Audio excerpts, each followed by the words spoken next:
সবকিছু শেষ হয়ে যায়নি এটা মনে করার কোনো কারণ নেই। এখানে বসে দেখলাম উপদেষ্টা প্রেস সচিব তিনি বলছেন গণভোট যখনই হোক 15ই সেপ্টেম্বরের আগেই জাতীয় নির্বাচন হবে। কথাটা আংশিক বলেছেন।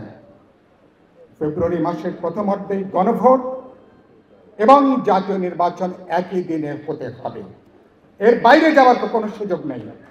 কারণ আমরা ঐক্যমত কমিশনে বিপুল অধিকাংশ দল আমরা বলেছি জাতীয় নির্বাচনের দিনই গণভোট অনুষ্ঠানের জন্য।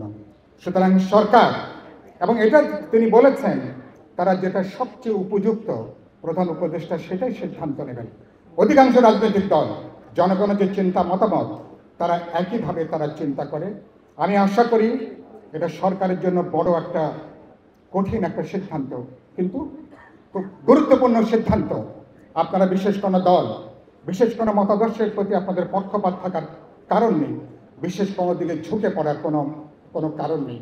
সুতরাং আপনারা দেশের মানুষের সাধারণ যে প্রত্যাশা, রাজনৈতিক দলগুলো যে প্রত্যাশা, তার উপরে আপনারা দাঁড়াবেন এবং মেহেরবানি করে আপনি সংবিধান সংক্রান্ত কোনো আদেশ জারি করা থেকে আপনারা বিরত থাকবেন।